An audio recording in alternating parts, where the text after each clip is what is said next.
Hello, my name is Beth Dixon, and this is a video series based on Vicki Borlaug's PowerPoint presentation on distribution of individuals versus the sampling distribution of the sample mean. I wish to thank Mrs. Borlaug for allowing me to use her PowerPoint to make this video.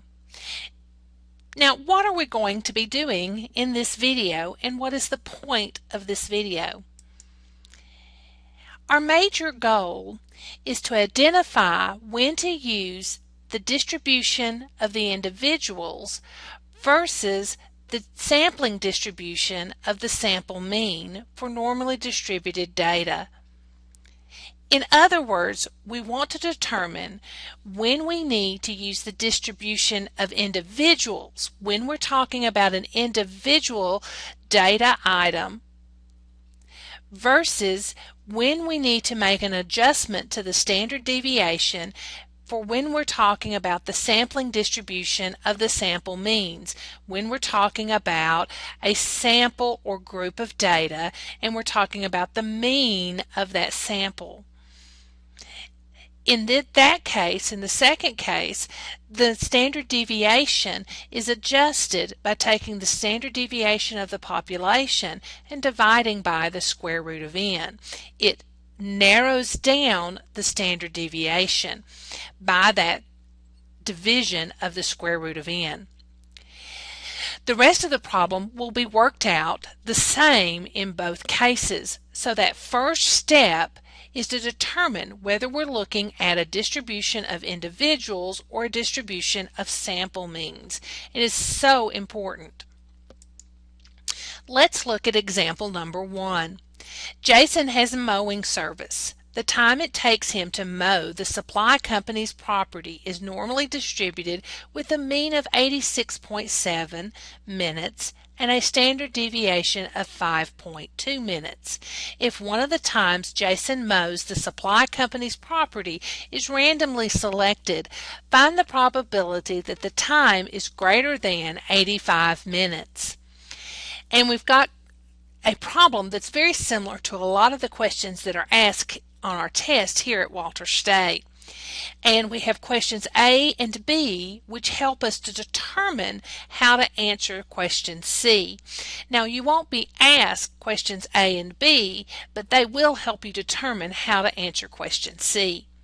Question A asks, which would you use to answer the question? In other words, are we dealing with a group, an individual, or an individual? So, as we look at the problem and reread it, what does the question ask? It says, if one of the times Jason mows the supply company's property. So the key word here is one.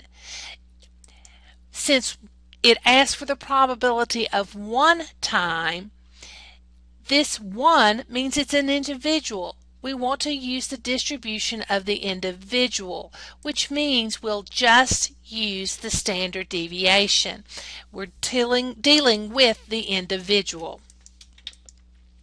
So we can go on to part B, which is to fill in the blanks with the correct numbers for our z-score. Our z-score consists of 3 parts. And in our case, since we're dealing with the individual, we need to look at the mean, mu, and the population standard deviation, sigma. The mean would be 86.7 minutes from our problem, normally distributed with a mean of 86.7, and our standard deviation would be 5.2 minutes. Our formula is z equals x minus mu over the standard deviation, or over sigma. And we can fill those numbers in. X would be the number we're talking about, greater than 85, minus the mean of 86.7, divided by the sigma, or standard deviation, of 5.2. At this point, we're going to stop here and not look at question C. We will do this later, either in part 2 or in the second half of this video, depending on the speed at which I cover the rest of the problems. Let's look at our next example. Jason has a mowing service. The time it takes him to mow the supply company's property is normally distributed with a mean of 86.7 minutes and a standard deviation of 5.2 minutes.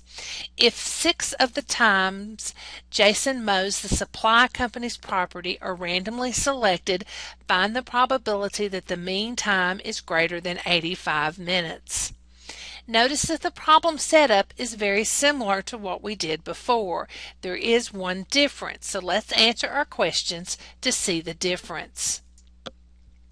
Again, ask yourself as you start the problem whether you're going to be looking at an individual or at the sample means.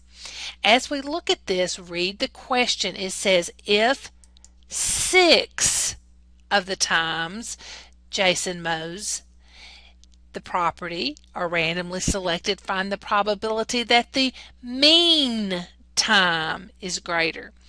The words 6 and mean tell us that we're not dealing with an individual, but a group and a sample of size 6 and looking at the mean of that sample size.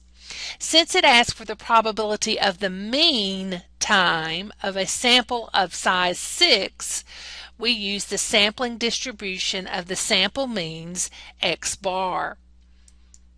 So our standard deviation needs to be the population standard deviation divided by the square root of n. And our formula, although still has the 3 parts, will need to be adjusted. The mean is still the mean of the sampling distribution is still the mean population mean, and it will still be 86.7. But the standard deviation simply will need to be adjusted, and it's adjusted by dividing by the square root of n, and our n in this case is 6. So that's 5.2 divided by the square root of 6, which gives us 2.1229. And I like to find the new standard deviation first before we begin problems. Some of your teachers like for you to add it in a little bit later on. It really doesn't matter, but you want to be careful in rounding this number here. Some teachers are really picky about your rounding, so if your teacher likes for you to do it second, you may need to take this out a couple of more decimal places so that your rounding error you don't get a rounding error here.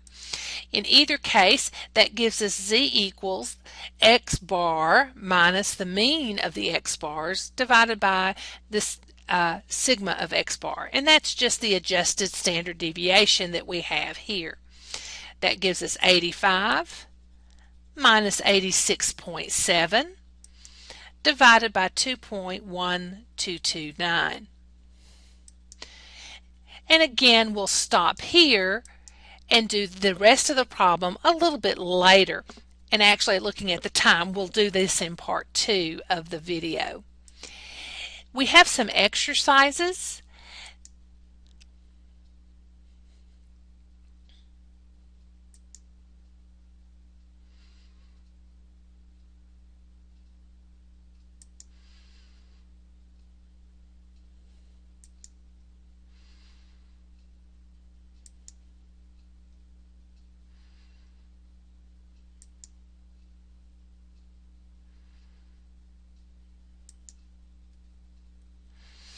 And yes, I'm going to leave and end here. We will do part C of these examples in part 2 of this video series.